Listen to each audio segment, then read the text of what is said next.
آپ نے عورتوں اور مردوں کی نماز میں فرق برتاوات کے جس طرح عورتوں کے سمجھ میں حدیث میں بالکل ویسے ہی عورت کے آہستہ میں تلبیہ پڑھنے تو آپ میرا مطلب حدیث نہیں. حالانکہ عورتوں کے تلبیہ اور رمل نہ کرنے پر ابن عمر اور ابن عباس سے بحقی میں ابن ابی شیبہ سے حدیث موجود ہے. آپ کا دعویٰ جھوٹا تھا.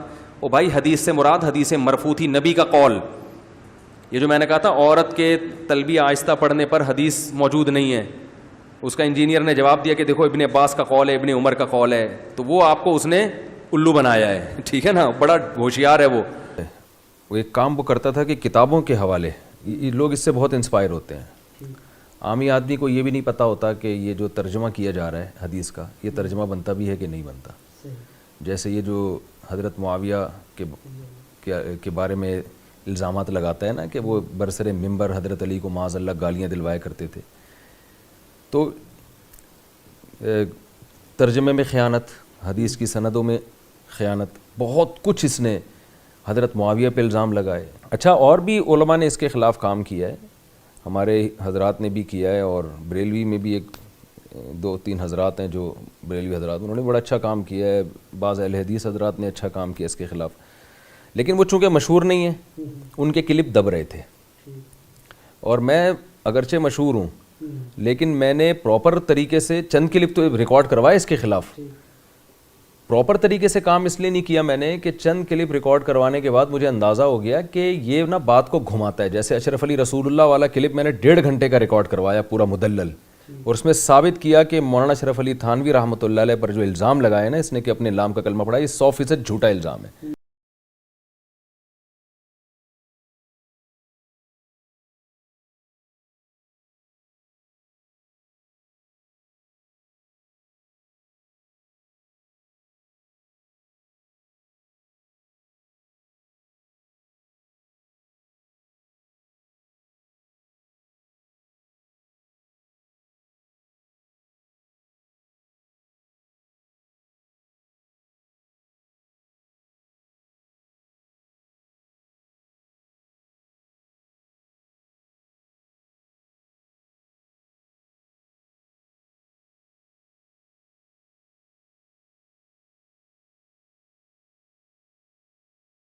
کہتے ہیں جی وہ بندہ جس نے دیکھا نا وہ بیچارہ خواب دیکھ رہا تھا. نہیں جناب, اس کے آگے لکھا ہے میں بیداری میں بھی پڑھ رہا ہوں جی, اشرف علی رسول اللہ پڑھ رہا ہوں, اور اللہم صلی علی سیدنا و نبینا اشرف علی پڑھ رہا ہوں. وہ کہتے ہیں نہیں وہ اس کی زبان سے نا وہ نکل گیا, اس کا اختیار نہیں تھا. وہ کہہ رہا ہے میں بے اختیار ہوں. سر ہم نے آج تک اس بندے پہ اعتراض نہیں کیا, ہم نے تو آپ کے بابے پہ اعتراض کیا ہے کہ جس کو اس نے خط لکھا اس نے بجائے اسے یہ کہنے کہ توبہ کر تیرے تے شیطان چڑھے ہیں. یعنی مجھے اگر کوئی آپ میں سے کسی کو خط لکھے کہ حضرت میں آپ کے نام کا کلمہ پڑھ رہا ہوں, تو آپ کا کیا رسپانس ہوگا؟ توبہ کرو.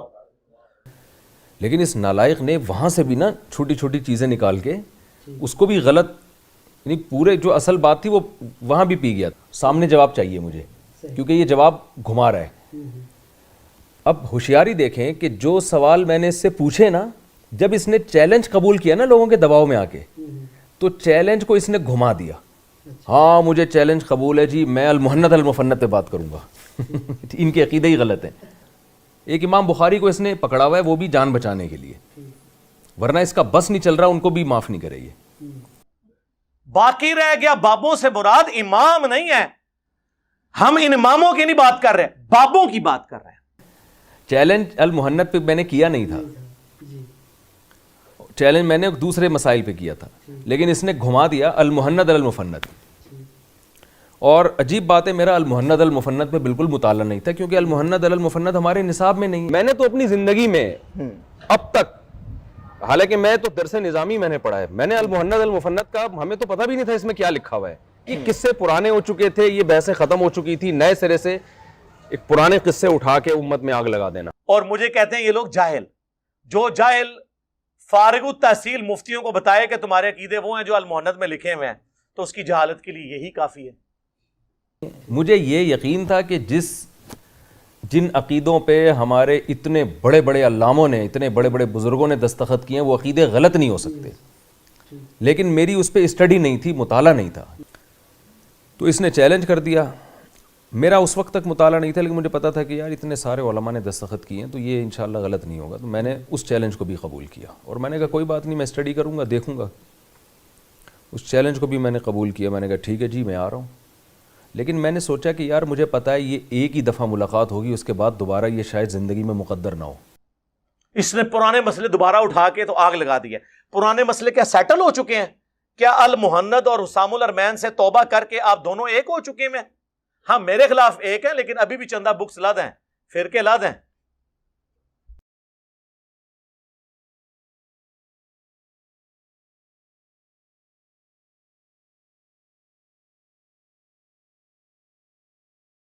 وہ اہل حدیث کے بڑے مشہور عالم ہیں، وہ ان کے پاس گئے تھے، یحییٰ آگے پورا مجھے نام یاد نہیں آ رہا ان کا، بڑے مشہور ہیں. تو مولانا یحییٰ صاحب ہیں، وہ دروازہ جب نوک کیا نا انہوں نے جا کے، تو دروازہ نوک کرنے کی حدیثیں لے آیا. بخاری حوالہ اور چیپٹر اور وہ حوالے اور آیتیں ہیں کہ ہر چیز پہ نا اپنی کلمت حق ارید.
فون بھی نہیں اٹھا رہا، دیکھ لیں تک لو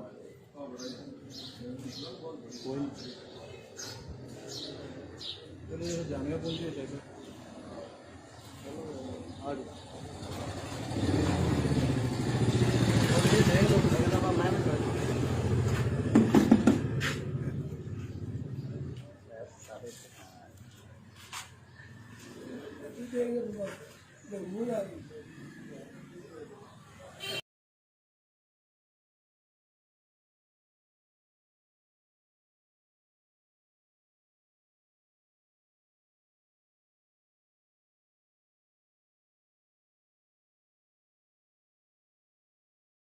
میں تو المہند پہ بھی بات نہیں کرنا چاہ رہا تھا، اس لیے نہیں کہ اس دلائل کمزور ہیں، دلائل کمزور نہیں ہے. ابھی تو ہم نے جب اسٹڈی کیا تو ہمیں پتہ چلا کہ ہمیں تو اور علماء دیوبند سے عقیدت بڑھ گئی ہے کہ یار کیا خاندانی عقائد ہیں ہمارے اکابر کے، اور کیا ماشاءاللہ اللہ نے یعنی جو بات اسلاف سے اجماع کے ساتھ چلی آ رہی ہے اس سے ذرا بھی انحراف نہیں. لیکن میں نے سوچا کہ یار مجھے پتہ ہے یہ ایک ہی دفعہ ملاقات ہوگی، اس کے بعد دوبارہ یہ شاید زندگی میں مقدر نہ ہو. اس نے تو کسی کو نہیں چھوڑا نا، اس نے تو بریلویوں پہ بھی جھوٹے الزامات لگائے ہیں، اس نے تو اہل حدیثوں پہ بھی جھوٹے.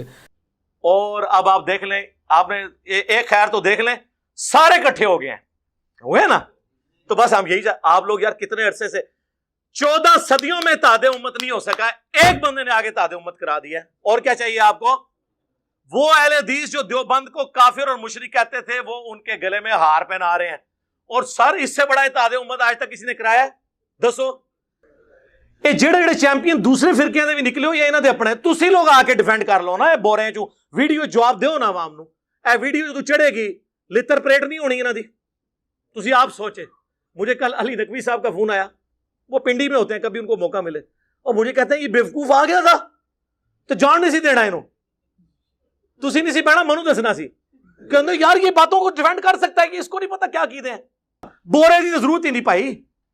ان لوگوں نے ایسا اسلام کو بنا کے پیش کیا کہ جیسے اسلام میں 4-6 آدمیوں کے علاوہ جو لوگ ان کے کلپ سنتے ہیں آپ ان کے کمنٹس دیکھیں نا، سارے مولوی غلط، سارے فقہا غلط.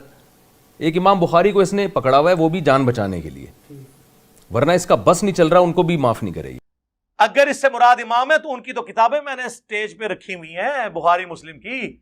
آپ اپنے بابوں کو ان اماموں کے پیچھے تو نہ چھپائیں جس طرح بنو امیہ اپنے آپ کو حضرت عثمان اور عمر بن عبدالعزیز رضی اللہ عنہما وعلیہم السلام کے پیچھے چھپاتی ہے. محمد علی مرزا سے بات چیت نہیں ہو سکی. احقر تشریف تو لے کر کیا تھا لیکن دامت برکاتوں باہر نکلے اور مارکیٹ سے ایسے اسٹارٹ ہوئے کہ روزانہ ویسے ہی کوئی نہ کوئی کلپ آ جاتا تھا، وہ بھی نہیں آ.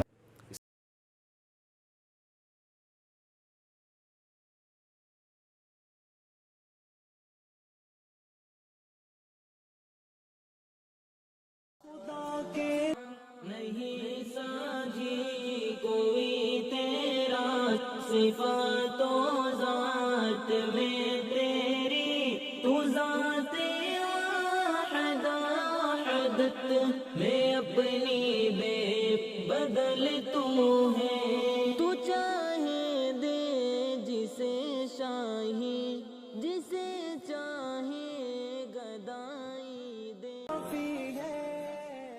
آپ ان کے انتظار میں یہاں اسٹے کر رہے ہیں کچھ دن کی، جیسے ہی ملے. نہیں، میں جہلم جو گیا تھا تو جہلم صرف ایک ہی کام کے لیے گیا تھا، وہ کام نمٹا کے سنا ہے سر، واپس کراچی چلا گیا تھا. اس کے بعد میرا یہ نیا سفر ہے دوبارہ. جہلم شیر شاہ سوری کے دور میں فتح ہوا تھا اور دوسرا 3-4 دن پہلے فتح ہوا. جی. اور اس میں کسی کے دباؤ پہ نہیں ہوں، نہ ہی کسی مسلک کے عالم کے، نہ کسی انجینئر صاحب کے بندے سے. میں سب کے رسپیکٹ کرتا ہوں، مگر یہ فتح نہیں تھی، یہ طریقہ ہی غلط تھا ایسے ویڈیو آ کے بنانا. پھر میں نے منع کیا، مگر وہ پھر بھی آئے. ایک حضرت صاحب ہیں ہمارے بھائی ہیں، تو ان کے ذریعے وہ تشریف لائے. مگر وہ 48 گھنٹے کا انہوں نے جو ٹائم دیا ہوا تھا، مجھے یہ پتہ چلا کہ وہ جہلم شہر کے اندر نہیں تھے. وہ جہلم شہر کے اندر نہیں تھے. انہوں نے کہا تھا میں جہلم شہر میں ہوں، 48 گھنٹے کا ڈیوریشن ہے تو ان کا کلپ آنا چاہیے. اچھا ایک بات بتا دو، یہاں میں محمد علی مرزا صاحب کی حمایت نہیں کر رہا، میں محمد علی انجینئر صاحب کی سائڈ نہیں لے رہا بھائی، نہیں لے رہا، اللہ کی قسم نہیں لے رہا، ٹھیک ہے، نہ ہی مجھے ضرورت ہے. میں نیوٹرل ہو کے بات کر رہا ہوں. The truth is always bitter. سچائی ہمیشہ کڑوی ہوتی ہے، ٹھیک ہے نا جی. ہم نے جان کس کو دینی ہے بھائی؟ اللہ کو، اللہ پاک کو جان دینی ہے. تو میں یہ حقیقت بیان کر رہا ہوں. مفتی صاحب یہاں نہیں تھے، مجھے پتہ چلا وہ سیالکوٹ گئے ہیں، کھاریاں والی سائڈ گئے ہیں، اور یہاں ٹلہ والی سائڈ گئے ہیں. جہلم شہر کے اندر وہ نہیں تھے 48 گھنٹوں میں. جو ان کی ویڈیو بنی ہے، اس کے بعد پھر جو ویڈیو بنی ہے، تو یہ ایک ساتھی مجھے بتا رہے تھے اپنے ہی کہ یہ سارا پری پلان تھا، پلانٹڈ تھا یہ سارا. کیونکہ میں نے جب مفتی طارق مسعود صاحب کے ایڈمن صاحب سے بات کی، میں ان کا نام نہیں لوں گا، تو انہوں نے کہا کہ ہمیں خود نہیں پتا کہ مفتی صاحب چلے گئے ہیں، اور وہ کہنے کہ مفتی صاحب کی عادت ہے وہ بغیر بتائے یوں چلے جاتے ہیں. تو میں نے کہا ایسے نہیں ہونا چاہیے، مناظرے ایسے تھوڑی ہوتے ہیں. پھر ان کے بارے میں یہ کہا جا رہا ہے کہ ان کی فتح ہوئی ہے مفتی صاحب کی. تو مفتی طارق مسعود صاحب کی یہ فتح نہیں ہے میرے بھائیوں. یہ محسوس نہیں کرنا مفتی صاحب نے یا کسی بھائی نے. فتح تو تب ہوتی ہے کہ جب مناظرہ ہوتا ہے اور جب عوام فیصلہ کرتی ہے، ٹھیک ہے، نیوٹرل بندہ فیصلہ کرتا ہے تو پھر فتح ہوتی ہے. فتح ایسے تھوڑی ہوتی ہے. میری پرسنل یہ رائے تھی کہ ان کا یہ طریقہ تھا نا کہ شاندار چوک میں آ کے انہوں نے جو ویڈیو بنائی ہے، یہ غیر اخلاقی چیز تھی. ان کو چاہیے تھا مفتی طارق مسعود صاحب کو یا ان کے ایڈمن کو، جو کہ پرسنل رابطے تھے ان کے علی انجینئر صاحب کے ایڈمن سے، ان کو کال کرتے کہ ہم آ رہے ہیں اور ہم سے آپ بات کریں. کیونکہ حمزہ علی عباسی بھی ادھر آیا تھا، اس نے بھی کال کر کے آیا تھا. الیاس بھائی بھی آئے تھے، جاوید گاندھی صاحب کے داماد، وہ کال کر کے آئے تھے. تو طریقہ یہ تھا، ٹھیک ہے جی، کہ یہ چیز یہ فتح نہیں ہے سر.